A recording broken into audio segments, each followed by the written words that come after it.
Usap-usapan ngayon online itong si Bol Bol. Is he staying? Is he going? Kung gusto nyo pong malaman ang katotohanan dyan, sabihin ko na kagad. Hindi po dito yan sa video na ito. Ah, i-refer ko na lang kayo kay Snow Badwa at kay Homer Sison. Sila po nakakalam kung ano ba talaga. Pero isa po sila sa nagtanong online na mukhang aalis daw itong si Bol Bol. Dito po sa video na ito, what I can offer you if you want, no, is what are the things that we're learning from the Bol Bol situation? Should he really stay or should he really go? Yan po yung pag-uusapan natin, okay? Kung okay yan sa inyo, pagpatuloy niyo yung panonood. Podcast Sports, the number one independent sports voice of the Philippines. Magandang araw po sa inyo lahat. Ako po si Pao Salud ng Paco Sports. I do not claim to be an expert of basketball, but I think I have some idea and some opinion that's valuable to you as well. So, usap-usapan po lately ngayon sa social media na mukhang isa pa to si Snow na nagsabi na mukhang aalis daw yung Bol-Bol. Aalis ba o tatanggalin? Ano sa tingin nyo? And here are the question. And here are the things that I would like to share to you guys dito, no? What are we learning from this? Now, Talking Tex coming into the conference, isa po sila sa pinaka-hype na team. Aside from Converge na medyo disappointing din. And the Bol-Bol situation is not far away from that. It's a little bit disappointing in a way that Talking Tex should be one of the top teams. Now they are 2-2. And there's a lot of criticism and question about Bol-Bol. Now, the reason why this is happening is because Bol-Bol is one of the, if not the most popular import this conference. A lot of expectation and talaga namang, well, masasabi ko na kagad, napakagaling naman talaga ni Bol-Bol. There's no question on that. But there are other things that are in question dito kay Bol-Bol. So let me answer this question first. Is Bol-Bol going away? Honestly, I do not know. Should he go away? Sabi po sa mga usap-usapan, ito pong si Bol-Bol, may mga lumalabas na po sa social media na gusto daw niya mag-improve.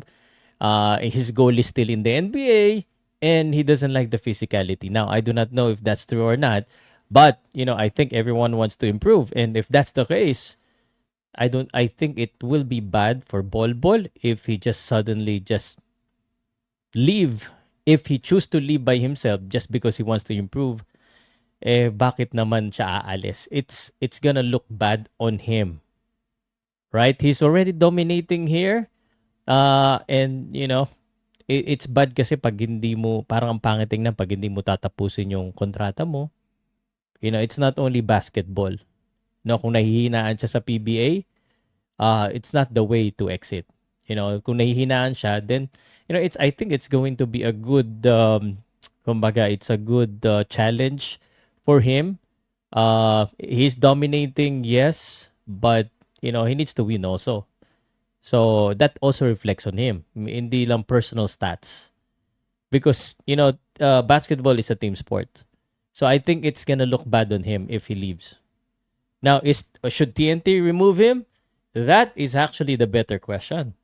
Because TNT is paying good money, assuming, allegedly, dito kay Bol-Bol. And so, Bol-Bol is expected to contribute, and while he's doing that individually, there should be a result, which is much more important.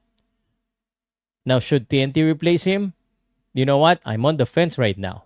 But obviously, business and economics would always play a factor in this one, especially kung mahal talaga binayad, kung ganun kalaki binayad. But let me tell you this, as a fan, from my perspective, nakikita natin yung mga highlights ni Bol-Bol, it's good. Talagang hindi ko papalitan. What I would do is maybe talk to Bol-Bol and request for more assertiveness, especially on defense, especially in running, especially, mga offensive rebound. It seems like parang yun ang kulang eh. And may mga nagsasabi pa nga na yun din yata yung kulang niya kaya hindi siya nakakuha ng kontrata sa NBA. And this is what we're finding out. This is what we're learning in this. Now, it's not the name. It's not the skills that actually contributes to winning. No?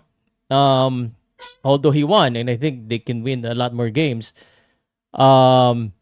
it's more than just your name and your skills. No, it's more than that.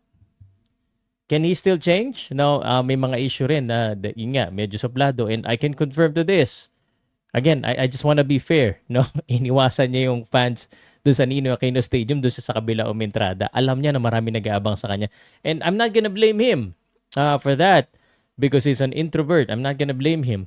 And I think, if he needs space, then he should be given. But as a player, unfortunately, you cannot help it for the fans to be upset because sabi nga ngayon, no, ang daming fan ng TNT. Sa tingin ko, marami talagang fan ng TNT, pero lalo pong dumami at lalo po silang na-encourage because gusto nila makita si Bolbol. Honestly, ako guys, pagkatapos ng laro ng ng TNT sa Ninoy Aquino Stadium, yung natalo sila, naglakad ako, no, sa Manila. Kasi malapit lang yung bahay ko eh. So I chose to walk a little bit. May mga bata naglalaro. Ball, ganun ang sinasabi nila, ganun yung moves. And so marami talaga na umiidolo. Hindi lang sa pangalan niya at narinig ko mismo, I'm not gonna lie on this one. Grabe, magaling yan sa ball, sabi ng bata. And so Philippines love ball. And again, he is one of the reason kung bakit I think ang PBA is getting the attention that they're getting right now. So if it's me, I think he should stay and just try and improve and try to win championship. I think that's the ultimate learning process or proving ground. Not just individual stats. Now he can score 50 points, but if your team ends up losing, what's the scout gonna say? If he doesn't like the physicality, ito yung sinasabi, hindi daw kasi gusto yung physicality, allegedly, what can the Philippine do? Liliit natin. The Filipino players are a lot smaller, even the other imports.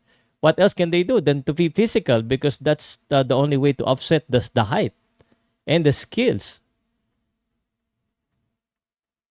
Right? So, ako, let's just say the team of Ball is listening or TNT.